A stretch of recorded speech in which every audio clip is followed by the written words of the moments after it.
Hello and welcome to Culinary Kids Academy in your kitchen, another edition of Shalom CKA. We are so happy to be with you. I'm Chef Danny. I'm Chef Zoe. Yes, she is. She's my daughter. We're here to cook with you together. We're going to come to you in the middle of Passover to do something that's really a fan favorite in our household and across the country. A lot of people love Matzo Brei. You like Matzo Brei? Mm-hmm. Now, when you talk about Matzo Brei, there are two schools of thought with Matzo Brei.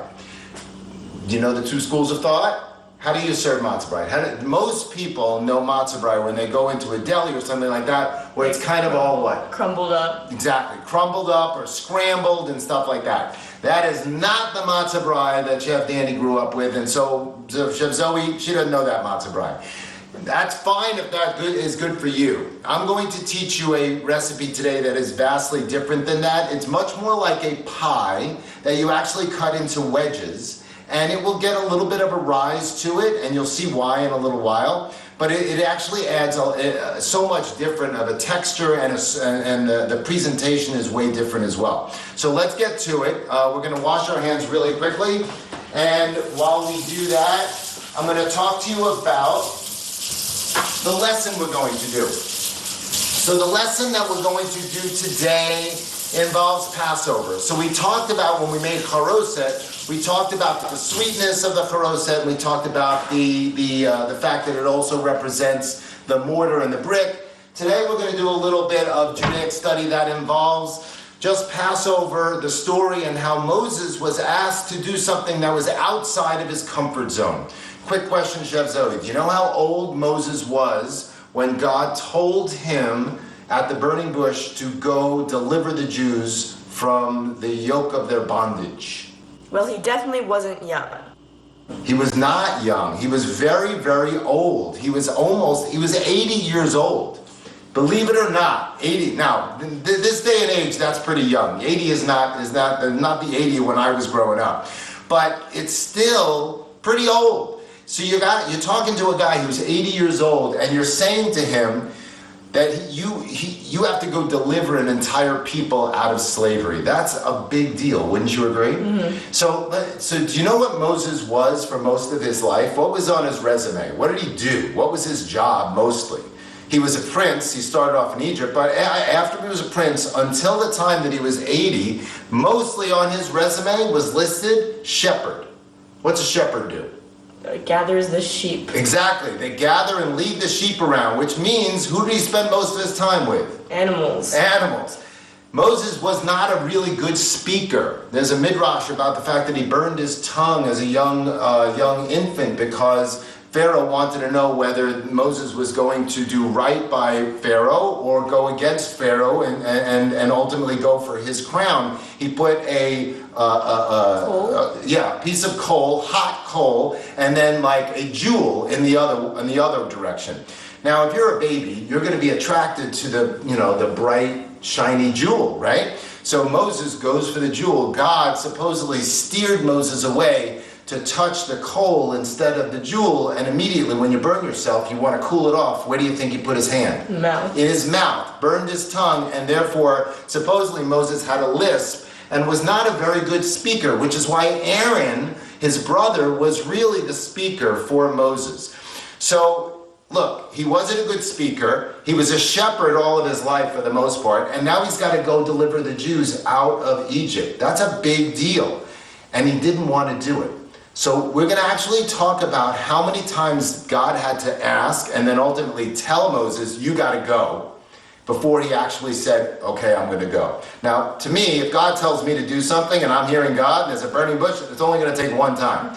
But for Moses, it took way more than that, and we're going to talk about that. But let's get started. We're going to make some Matzo Brei. We're going to make our version of Matzo Brei, and I guarantee you we're going to win you over. So, what do you start with? Matzah. You start with matzah. We're all eating a lot of matzah. So with matzah, what you need to do, I would not use the obviously you want to use the flavored stuff. Like the gluten-free matzah that comes with onion flavor is really delicious. Not for this, although you can make a savory matzo brei. I have seen it with onions and mushrooms, and it's actually really quite good. That's the way I would do the scramble one.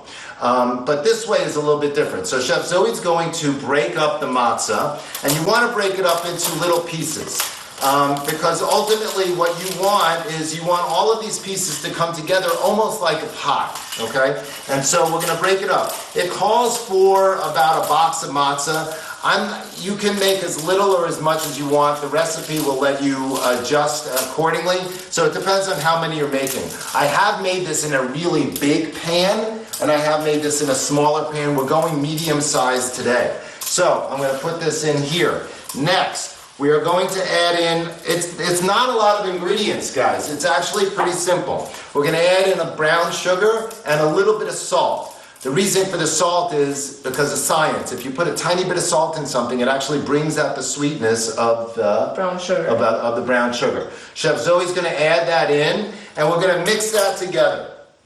Now, a lot of people like toppings on top of their matzo brei. I actually put some of those toppings inside of my matzo brei.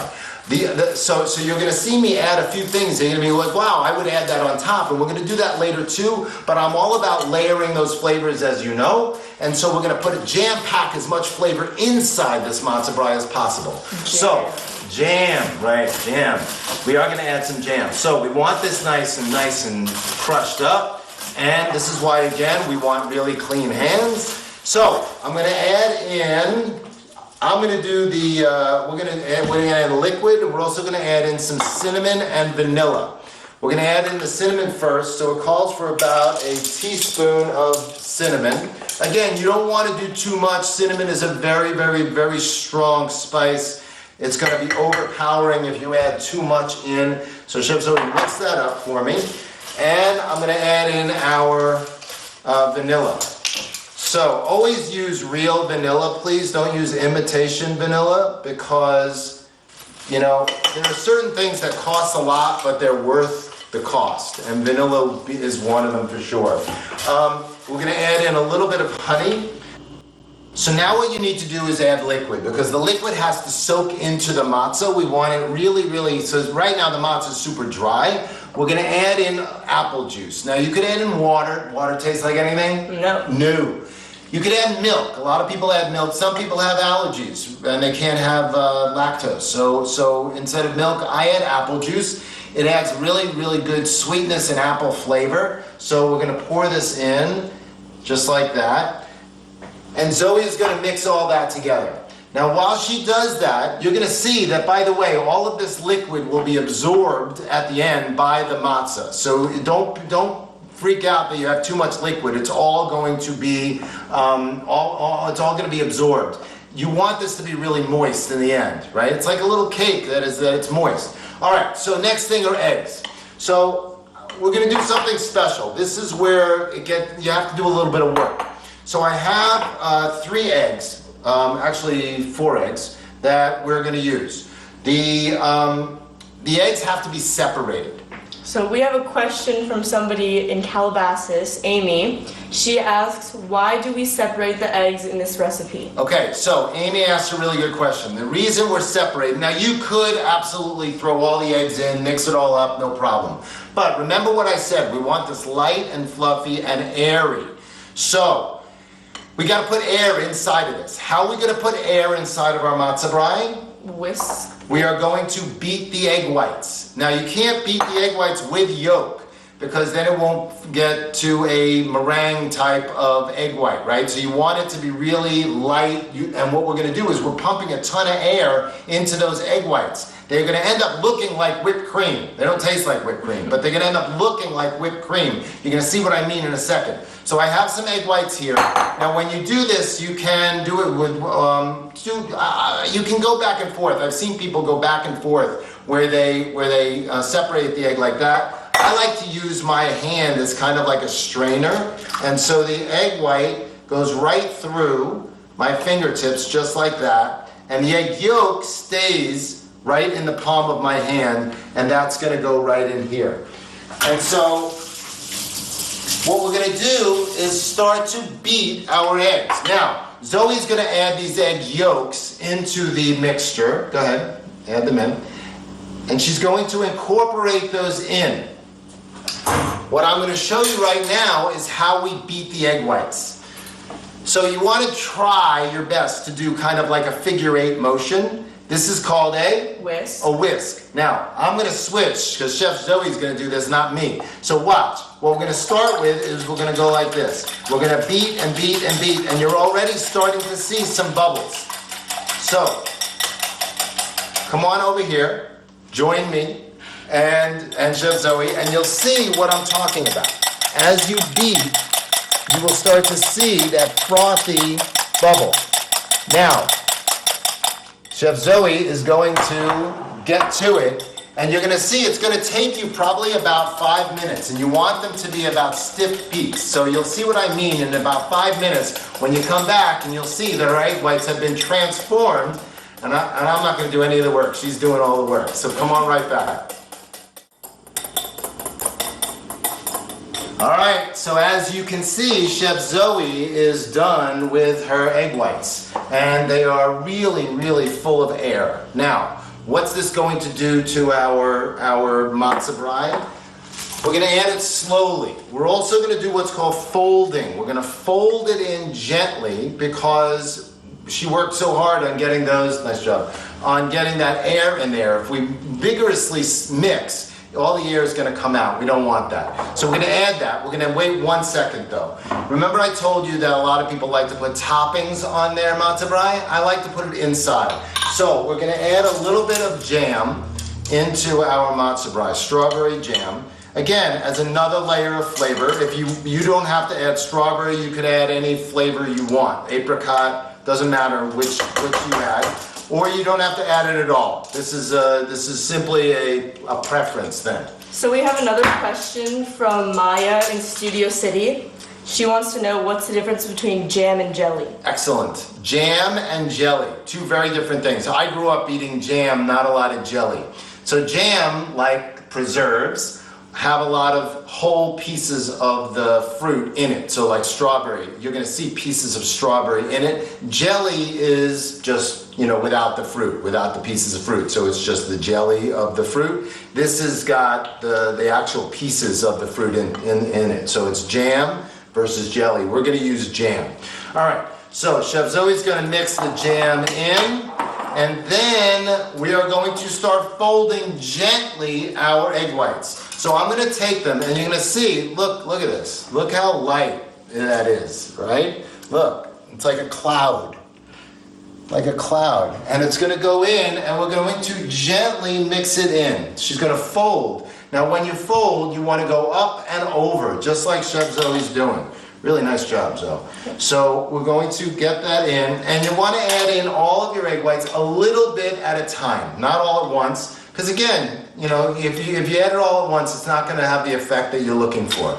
So we're going to add this in, and again, you're going to see it be on the liquidy side, but don't worry about it. It's all good, right? This is all going to come together in the end in your pan. So there you go. All of our egg whites are in. We have 2 more ingredients that we're not going to add now that truly will be our topping. I have cinnamon sugar that we have made, and I have a little bit of maple syrup that we have brought. So we're going to save that for later. What I want to do now is I want to mix all of our matzah, egg whites, and you're really looking at a batter. It's really like a batter, and it's going to start to come together really, really nicely. I'm going to let you grab a look at this, and then we're going to make our way over to the pan, and you'll see what we're going to do in a little bit. But check this out really quickly.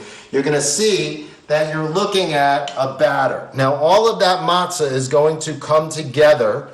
This is almost very souffle-ish, right? So like you added that egg white to make it really light and fluffy like a souffle, and is really light and has a lot of air pumped into it. So we're gonna head over to the burner, and we're gonna start firing up our pan. You're gonna join us in a second. We'll see you.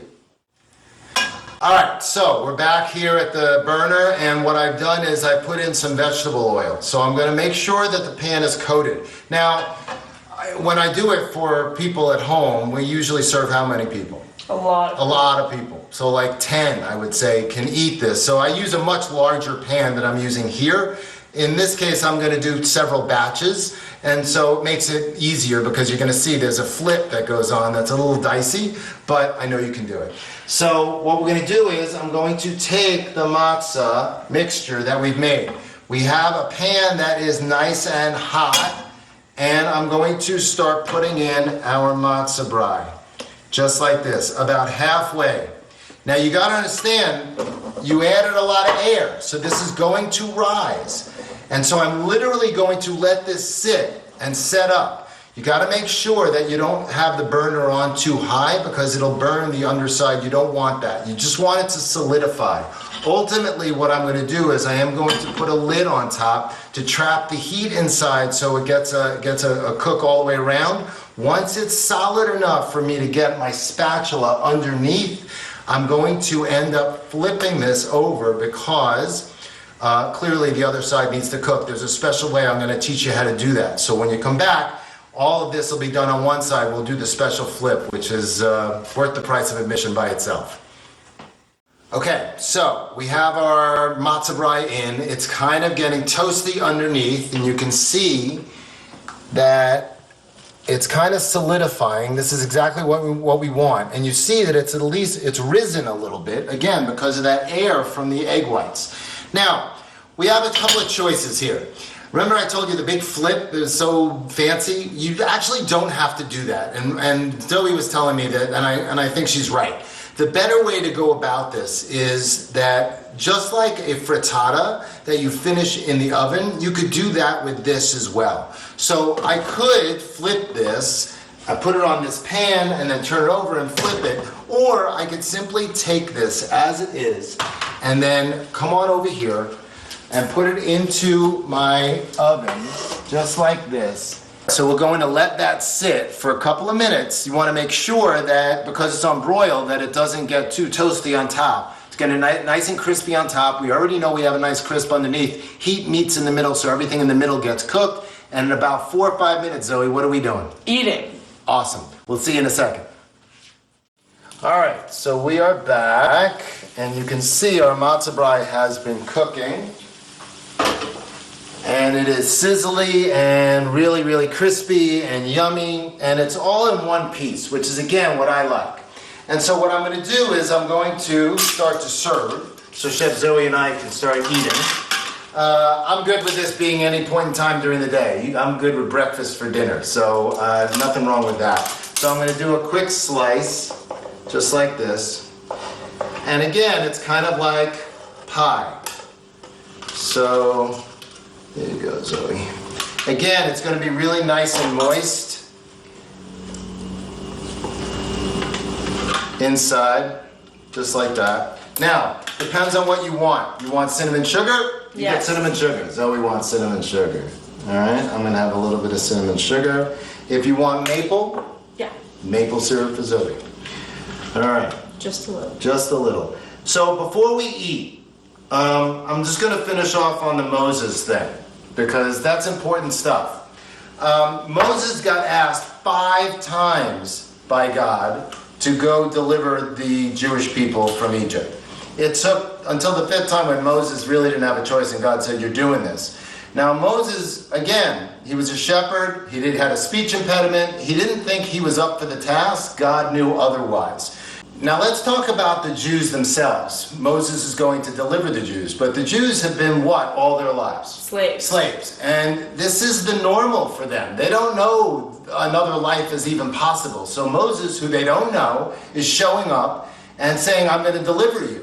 Now, Rabbi Feinstein, who's a teacher of mine, said, you know, maybe they thought, deliver us from what? Who are you? And then to make matters worse, Pharaoh starts making their lives even more miserable. They got to make bricks without straw. He's starting to crack down on the Jewish people. And so they really look at Moses and say, why? You're not making our lives better, you're making it worse. When in fact, obviously, they find out differently in the end. But the point of this is that here's something that was horrible, people, they were slaves, and yet it was normal to them, which means something bad can actually be looked at as being normal, which should never happen. So the story Rabbi Feinstein likes to tell, which I think is an amazing story, is that his son and he were getting off a freeway and seeing a homeless man every single day. The son asked, well, who is that?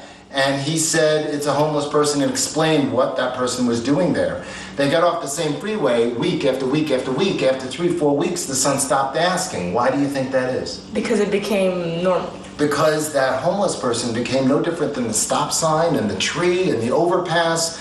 And when something like that becomes normal, we've gone down a wrong path. And so I think this lesson is a good one in that Moses had to step outside of his comfort zone because he had to go into a place and be somebody that he didn't think he was capable of being at 80 years old.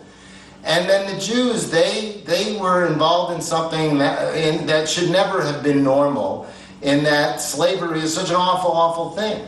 And so we need to make sure that homelessness and hunger and all these things that are going on in our society never become normal to us, and we don't cast a blind eye toward it.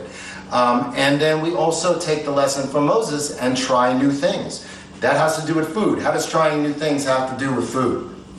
Take a no thank you bite. That's right. Culinary Kids loves no thank you bites. When you take your taste buds between 15 and 45 times of trying something before you can decide whether you like it or not. You could try something 10 times, 40 times, hate it. Very next time you could try it, what could happen? You love it. And what happened to you? You didn't love cream cheese, right? I did not like cream cheese at all. And what happened? I loved it. The 45th time I tried it. She counted every time. So the point is, you got to try new foods. You got to be open to trying new and different things, just like Moses. All right, we're ready to try our very, very yummy Matzo Brei. And cheers to you. Cheers. What do you taste? I taste the strawberry. All right, so interesting. She tastes the strawberry, but we didn't put any strawberry on top, which you totally could do, right? What do I get? I get both the crispiness on the outside and the moistness on the inside. It's definitely crispy on the The outside. apple juice adds a major flavor to the interior of this entire dish, because while it adds, that apple flavor, there's a tartness to it too, right? And it's moist. And it's moist, totally moist. All right, there you have it. Culinary Kids Academy's version of Matzo Brei. Hope it's as special in your home as it is in ours and has been for generations. If you want the recipe, info@culinarykidsacademy.com. More than happy to get it to you, as well as if you sign up for the newsletter, you can get that every month too.